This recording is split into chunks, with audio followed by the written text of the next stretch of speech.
my ladies and my gentlemen. We've got, as you can see here, we've got a bit of a thaw going on. Temperatures have become boring.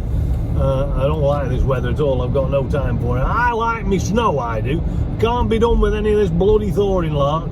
This should be done somewhere in April, not in February. And one of the things I dislike most about Lethbridge, Alberta, is we live in what they call Chinook country, where it gets very windy and very boring, and the temperature goes up from the minus many, and all you end up with is this slush nonsense here on, and it's worse than snow because it's the top's breaking away already, and so you're all over the street when you try and steer. Bits of snow coming everywhere, it gets clumped up in your mud flaps, and you can't steer properly, and you can't turn properly, you can't brake properly. When you've got ground like this, you know where you're at, you apply the brake and you know what's going on. But without slushy nonsense, you apply your brake and heaven knows what's going to occur. It's in the hands of the gods, really, basically, I suppose. So I'm here today to show you another small video of a top winter driving tip, or whatever you want to call it. Now I want to just show you something here, and I was prompted to do this because I've just taken the kids over to their to an activity that they're up to, snowing or just sledging or some sort of thing anyway. And we're just right at the side of us, there were a car accident, a bit of a coming together with bumpity bump and all that kind of stuff. And the usual story, of course, some traffic turning up ahead and they'd stopped, and then this man at the back of the queue hadn't sort of left enough braking distance, and then of course had run into a car in front, hadn't he? You know, usual sort of nonsense. No major drama, of course, just a bit of a scratch. But what I wanted to tell you, what I wanted to show you, and it was mindful of this when I was watching what was going on, because I could see it happening before it happened. But what I was going to show you is, right here, you see, we've got a stop sign, as you can see, and at such intervals here, you can help yourself out noticing when an accident's likely to occur, and when you can take steps to avoid it, because you can see something that most folk don't see. Now, when you've got a car coming from one of these side streets or something, you're coming to the stop sign, or some cars trying to turn in the middle of the road, what you won't be looking at, most folk look at the car.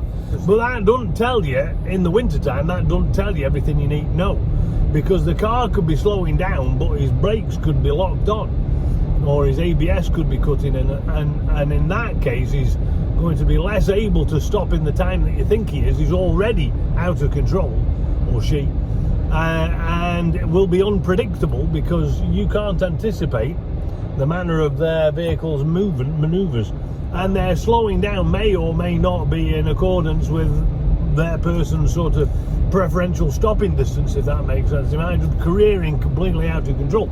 Now, at this point, you're in a position where you can do something about it.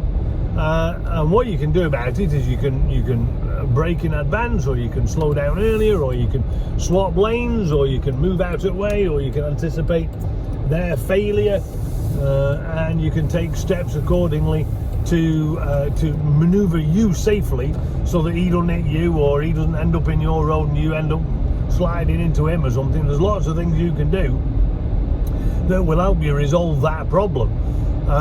But the trick is not to look at the car and to see whether it's slowing down, which is the sort of normal kind of thing that you do. The trick is to watch the wheels. So instead of looking at the car to see if he's slowing down, look at the wheels. Are his wheels, look at this car here, are his wheels skidding? Are they at the appropriate speed for the vehicle? Do they match? In other words, is the ABS cutting in and out and the car's trying to stop but can't? Is the vehicle appropriately pointed? You know, are his wheels sort of pointing to you or pointing elsewhere and they're skidding? Or is he or she pointing in entirely the wrong direction? Is going to suddenly grab traction for whatever reason and then come careering into you? So there you go. Firthy's top, another top 10 winter driving tip. Look at the vehicle's wheels to determine whether or not they're going to stop appropriately when that vehicle is coming into the side street that you're travelling on, or if they're a crossroads or a stop sign or a roundabout or something like that. Look at the wheels to see whether or not they're moving rather than slipping or stood still while the vehicle's still in motion, indicating a skid. Look at which direction the wheels are pointing in, and that'll help you find out whether you're going to suddenly receive a car in your nose or whether you're going to be safe to do the manoeuvre. And think in advance, you know, always plan. This is one of those 30's catchphrase, isn't it? Plan for the other car's failure, not for their success.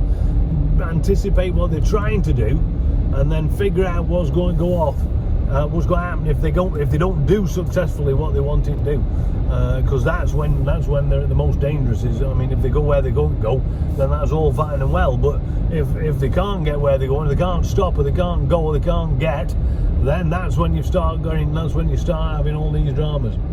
Anyway, thank you very much for tuning in. Thank you for, I do hope that this is a useful video. I keep Taryn says to me, why don't you post more short videos? They're bored listening to your ramblings. They probably are, I don't blame you. And she's probably right, because the present Mrs. Firth is always right. Any road, so there you are.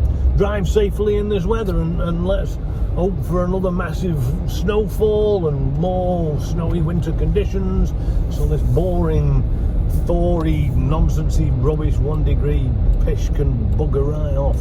Not any time for it at all. Any time. Cheerio!